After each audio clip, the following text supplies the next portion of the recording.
অনেকে বলেন ভাই আপনার পক্ষে আর জার্নালিজমে ফেরা সম্ভব না। আমার মনে হয় যে আফজাল ভাই যদি ফিরতে পারে আমিও পারব।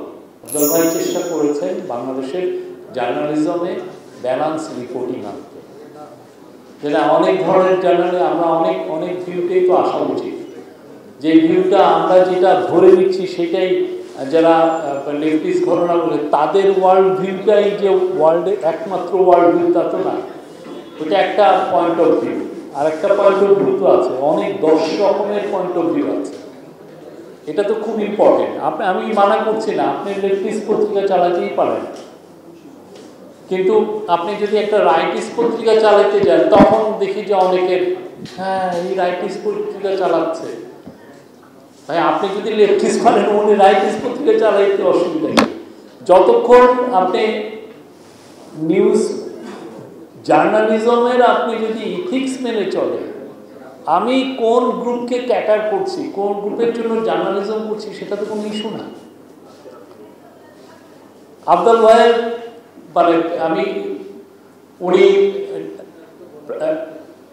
খালেদা জিয়ার ডেপুটি প্রাইম মিনিস্টার ছিলেন, ওনার লেখা খালেদা জিয়ার যে জীবনী, আমার পড়া খালেদা জিয়ার উপরে সবচেয়ে বেস্ট বই। অনেকে ওইখান থেকে কপি করে অনেকে বই লিখেছেন, বাট আমি বুঝি যে কপিটা কোথা থেকে করেছেন। হ্যাঁ, তারপরে ওনার এই যে 65 বছর বয়স, আপনি দেখেন উনি যে আজকে অলরেডি জাহেদ ভাইকে উনি ঝাড়ি মারতেছেন যে তুমি কিন্তু বলো না, মানে দ্যাট মিনস ওনার একটা স্কুপ আছে, এটা উনি দিতে চাচ্ছেন না। এই যে হাঙ্গারটা, এইটা হচ্ছে আমাদের সবার দরকার। আমরা এখানে যারা আছি, আমার তো ইচ্ছা হয় যে আমি 90 বছর পর্যন্ত জার্নালিজম করব, আমি ওনার দ্বারা ইন্সপায়ার্ড হই, এবং আমার যখন 90 বছর হবে ওনার তখন 99, আমি ওনার যে ভিজিট করে আসবো, দেখি আফজাল ভাই কি লিখতেছে। উনি ঠিকই দেখবেন যে একটা স্কুপ দিচ্ছেন। হ্যাঁ, ওনাকে যে আজকে যে ওনাকে যে সম্মাননাটা দিয়ে ডিআরইউ যে প্রথা চালু করলো, এতে কিন্তু আফজাল ভাইয়ের থেকেও ডিআরইউ বেশি সম্মানিত হয়েছে। উনি একটা ইনস্টিটিউশন, উনি দৈনিক বাংলা দেখেছেন, এবং দৈনিক বাংলার কোন দৈনিক বাংলা দেখেছেন যেই সময় শামসুর রহমান এডিটর ছিলেন, যেই সময় আহমেদ হুমায়ুন, আমি জানি না এখানে আহমেদ হুমায়ুনের লেখা ঠিক কতজন পড়েছেন, আমি প্রচুর পড়েছি। ওনার মতো অসাধারণ বাংলা কয়জন লিখতেন, এবং দৈনিক বাংলার যে নিউজের যে স্ট্যান্ডার্ড, অনেকে ইত্তেফাকের কথা বলেন, আমি বলবো যে দৈনিক বাংলার যে রুচিটা ওনারা স্ট্যাবলিশ করতে পেরেছেন সেই 1972 থেকে, এটা অসাধারণ। উনি দৈনিক বাংলার জার্নালিজমের প্রোডাক্ট, তারপরে ওনার এই জার্নালিজমটা উনি নিয়ে এসছেন প্রেস উইংয়ে, প্রেস টিমে, প্রাইম মিনিস্টারের প্রেস টিমে। দেখেন আমরা যারা প্রেস টিমে আসি, পাওয়ারফুল প্রেস টিম, একটা প্রাইম মিনিস্টারের প্রেস টিমে ডেপুটি প্রেস সেক্রেটারি হওয়া খুবই পাওয়ারফুল একটা পজিশন। আমরা তো শেখ হাসিনার সময় দেখেছি যারা ইভেন অ্যাসিস্ট্যান্ট প্রেস সেক্রেটারি, তাদের গরমে তো আমরা টিকতে পারিনি, ঠিক না? অনেকে তো এমন একজন ডেপুটি প্রেস সেক্রেটারি উনি ওর ইয়েতেও চলে গেছেন, কি জন্য নিউ ইয়র্কে যে বিশাল প্রতিপত্তি করেছেন, নগদে বলে 10% ওনার ছিল, তাহলে উনি কি ধরনের ইয়ে।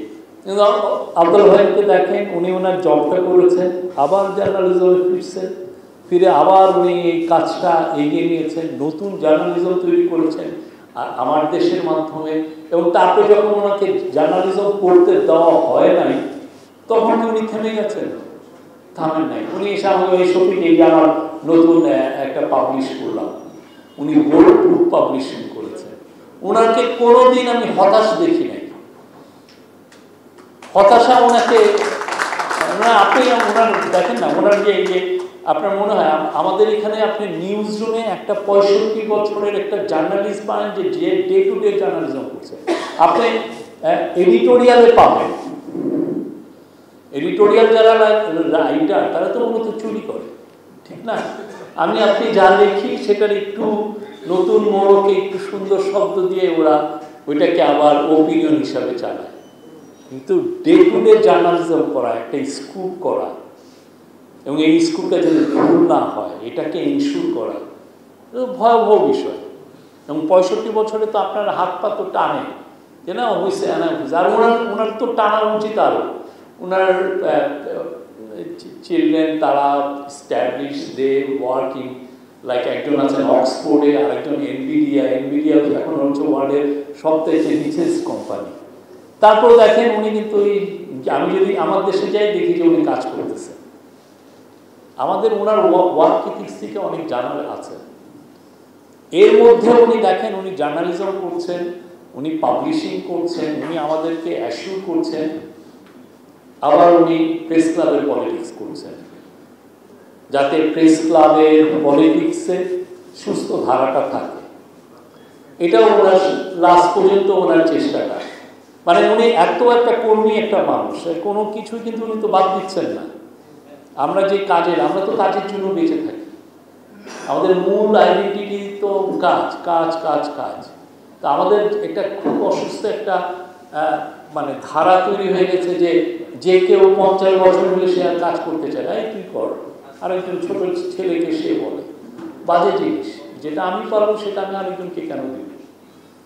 আমরা সারাদিন কাজ করবো। 90 বছর জার্নালিস্ট হওয়াটা এক ধরনের সত্যিকার অর্থে আপনার জন্য একটা আনন্দের বিষয়, বিকজ আপনি 90 বছর পর্যন্ত জার্নালিজম করতে পারবেন। এই অপরচুনিটি কোনোদিন আছে কারো নাই। 90, 92, ওয়াই নট? আমি যদি সুস্থ থাকি, আমি 92 কেন 95 বছর পর্যন্ত জার্নালিজম করব, এবং অনেকেই করছে। তো ওনার যে ওয়ার্ক ইথিক, সেখান থেকে আমাদের সবার শেখা উচিত। এবং প্লাস সোসাইটিতে যে কন্ট্রিবিউশন, উনি কি প্রেস ক্লাবের ইলেকশনটা কেন করছে? যাতে প্রেস ক্লাব বা ওইখানে যাতে একটা বেটার লিডারশিপ আসে, এটা যেন তার যে অবস্থানটা এটা সমাজের সমুন্নত রাখে। এখন আপনার প্রেস ক্লাবের লিডারশিপ যদি হয়, একটা কর্পোরেট প্রতিষ্ঠান যদি ডিসাইড করে দেয় যে প্রেস ক্লাবের কে লিডারশিপ হবে, তাহলে তো এখানে কিছু থাকে না। এটার বিরুদ্ধেও তো ওনারা লড়েছেন, পারেন নাই। এমন একটা ভয়াবহ সময় এসছে, যেমন একটা কোম্পানির লোক এসে ডিসাইড করছে প্রেস ক্লাবের প্রেসিডেন্ট কে হবে। চিন্তা করা যায়? এটা তৃতীয় শ্রেণী, চতুর্থ শ্রেণীর এক সাংবাদিক, হ্যাঁ, তাকে আপনি প্রেসিডেন্ট বানায় দিচ্ছেন। তার হাজবেন্ড এসে আবার ওইখানে ডিসাইড করছে কে জিতবে আর কে জিতবে না। কি ভয়াবহ একটা বিষয় না? আমাদের তাহলে কি আমি জাতির বিবেক হয়ে আমরা আসলে একটা কর্পোরেট ইয়ের সাথে আমি পাচ্ছি না, ঠিক না? তারা এসে ডিসাইড করছে এ নিয়ে হবে। মানে আপনি ওই সময়গুলো যদি চিন্তা করেন, আপনি যদি ঠান্ডা মাথায় মেডিটেশন করেন যে কি সময়টা আমরা কাটাইছি, এই সময় সত্যিকার অর্থে আফজাল ভাই অনেকেই ছিলেন যারা আমাদের আলোকবর্তিকা ছিলেন, তারা আমাদেরকে পথ দেখাইছেন, এবং আমরা পথটা তাদের কারণে আমরা পথের লাইনেই ছিলাম। আমরা জানতাম হাসিনা পড়বে, কোনো ভয়ঙ্কর ডিক্টেটরশিপই তো থাকে না, হাসিনা থাকে নাই, এবং সে যেই ধরনের মেকানিজম করছে সেগুলোও তো টিকে নাই।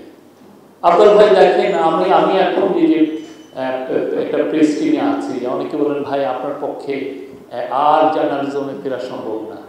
আমার মনে হয় যে আফজাল ভাই যদি ফিরতে পারে আমিও পারবো।